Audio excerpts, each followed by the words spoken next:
Hi and welcome to the Geek Legion of Doom. This is a B-movie review and I'll be having a look at Malibu Shark Attack.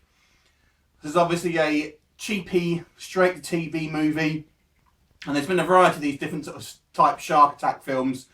This one obviously is based around Malibu, and there's a large underground earthquake which sort of disrupts all this kind of wildlife underneath the sea and kind of brings up this school of prehistoric sharks that are sort of attacking this sort of the coastal line of Malibu. On top of that, there's a tsunami as well, which kind of devastates the sort of coastline, and we've got two sort of groups of people that are sort of cut off from the rest of humanity, and while they're all sort of busy trying to deal with the sort of aftermath of the tsunami, of these people sort of cut off. So you may have seen this, a similar film called Bait, which actually has quite a similar thing where there's a bunch of people stuck in a supermarket after a tsunami. This one actually came out before Bait, to be fair. So this is actually, you know, this had the idea first. The actual main sort of core cast here are sort of a group of coast guards that are sort of trapped in this sort of beach hut type thing. So so let's talk about the actual film. Now, let's look at the negatives first. This film, the CGI sharks are very, very obviously CGI here.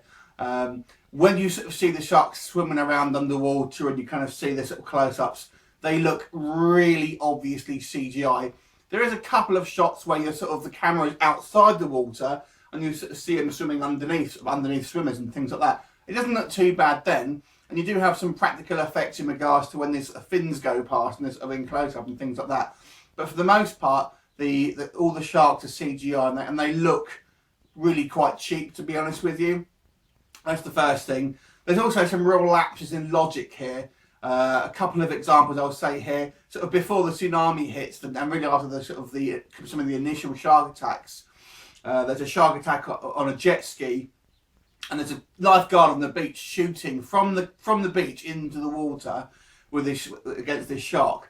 Now, you've got to factor in sea levels and stuff like that. So we see him shoot from the shoreline, and we actually see the bullet go in a downward trajectory through the shark. And obviously he's firing from, you know, not an elevated place. So stuff like that.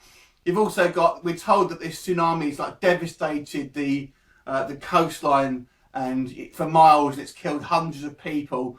And yet this beach hut, which was right at the front line, manages to survive and really isn't even fully submerged in water. So, you know, there are these sort of very sort of basic logic problems which kind of dampen this film. So on the plus side, I actually thought the acting wasn't too bad, I have to say.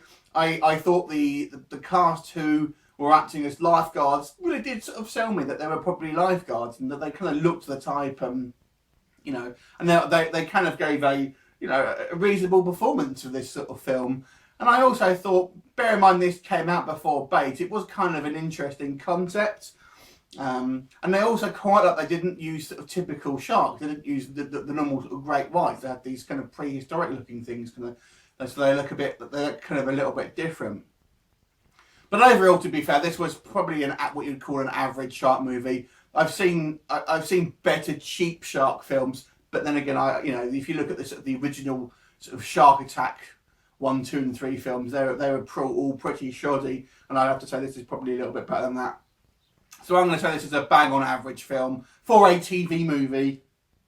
So I'm going to give this one 5 out of 10. Have you seen it? Let me know what you think, and how do you think it compares to other shark movies, other cheapy shark movies. Leave me a comment up for what you've seen. Bye for now.